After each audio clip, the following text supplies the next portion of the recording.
Now, for more on the week in politics, we're going to turn to our Friday commentators, Guy Benson, the political editor of townhall.com. Welcome to the studio. Hello. And Matthew Iglesias, columnist, editor, and co-founder at Vox. Welcome back. Hi, good to be here. So, of course, I just want to remind everyone what led to the president to this defensive reaction that Scott just told us about, the testimony from former FBI Director James Comey. He spoke before the Senate Intelligence Committee for 3 hours yesterday, beginning with his confusion over why he was fired. That didn't make any sense to me. And although the law required no reason at all to fire an FBI director, the administration then chose to defame me and, more importantly, the FBI by saying that the organization was in disarray, that it was poorly led, that the workforce had lost confidence in its leader. Those were lies, plain and simple. Now, I want to start with you, Guy, because one thing that became clear is that Comey has been in a defensive crouch with this president almost from the beginning, right? In terms of being suspicious of his motives, writing memos of these encounters, and then even leaking those memos later. How do you see how he handled this president? Oh, I think it was a difficult task for him, as he found out very early on.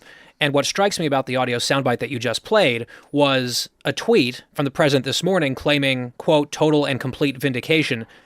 That did not sound like total and complete vindication, the FBI director explicitly calling you a liar under oath. I do think Trump has a point, though, that there was at least partial vindication. So the total complete thing is sort of hyperbolic bravado, which is very Trumpian. But Comey did confirm that on 3 occasions he told Trump that he was not under investigation, something that Trump desperately wanted the American people to hear from someone other than himself, someone with credibility in law enforcement. And I think that was a source of one of his major frustrations. And reiterated it several times this week. Matthew, I want to let you jump in.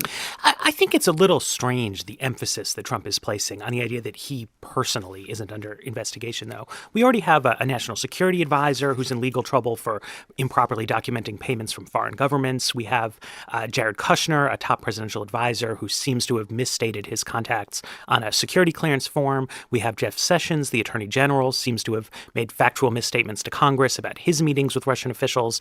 We have some kind of investigation of Paul Manafort, the former campaign chairman, for his financial dealings in Ukraine. And we have some questions around Michael Cohen, who was Trump's longtime lawyer. So it may be true that Donald Trump is not personally a target of an investigation. But when you have this many senior members of an administration who are all in legal hot water, all in connecting ways, that's not a great look for any kind of president. No, and I do think that some of this is definitely premature celebration. Robert Mueller is still doing his work in the special counsel's office. The thing that I would add, though, that I think was an important element of Comey's testimony that's a positive for the White House is that Comey said, no, President Trump did not seek to impede the Russia investigation, the broader Russia probe. That is important. You made a very narrow distinction there, right, during the testimony. I want to come back to Bob Mueller for a second because we heard the president today saying that he would be 100% willing to speak under oath to the Justice Department's special counsel investigation. Now, if you're Trump's lawyers, are you A, turning off your cell phone ringer for the weekend, B, nodding sagely because this was part of your plan, or C, facepalm? What is your reaction to this, Matthew? I mean, I think he's clearly going to have to testify on some level about this when you're having this kind of public dispute about sworn testimony. It's strange. When I heard the audio again, when we just played it before, it was interesting. Trump appeared to have misunderstood the question, it seemed to me, and was saying that he did not try to get Comey to swear an oath of loyalty to him under oath, And so I think it's very possible that they're going to try to wiggle out of this commitment that we thought we heard. He also was asked about the tapes and the potential tapes that may have existed. Whether they exist, right. Exactly. And the White House has been bizarrely evasive on this question, with the press team saying, we don't know. Trump was asked directly about it today, and he said, well, I'll let you know very soon. And that formulation... And also, you're going to be probably disappointed. So I don't know what that means, though. What are we rooting for here? There's no unclear on that. Right? That's the disappointing truth. Probably not. But I remember the formulation was, I'm going to get back to you very soon. He said that about his tax returns as well, and then just dragged it on, and then it never really materialized. So your guess is as good as mine on that. My suspicion, Matt, is that you're right that there are not tapes, but I don't put it past them. There might be tapes.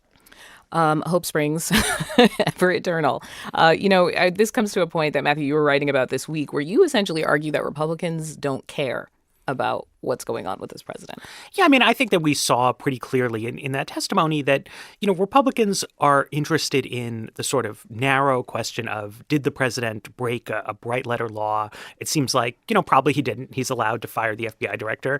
And they are fundamentally not concerned about what I think to a normal person looks like a broader question of really odd behavior around the nation of Russia and around the question of this Russia investigation. I mean, why is it that so many members of Trump's team seem to have made misstatements under oath around this? Why is it that the president was so reluctant to make the Article 5 commitment that a Romanian journalist sort of dragged out of him today? It's very puzzling. It's, to me, troubling. But you saw that members of the committee are more interested in, rehashing questions about Loretta Lynch, talking about leaks, things like that. I mean, that's all interesting. But the conduct of the president of the United States is fundamentally more significant. Guy Benson, what's the argument you see here? Well, I think that there were Republicans on the dais asking questions about Russian meddling. It is a bipartisan consensus that the Russian government at the highest levels, as Comey said, tried to interfere in our election, and that's unacceptable to all Americans across the political spectrum. I don't think that Republicans are saying that doesn't matter or it's a fairy tale. They concede it.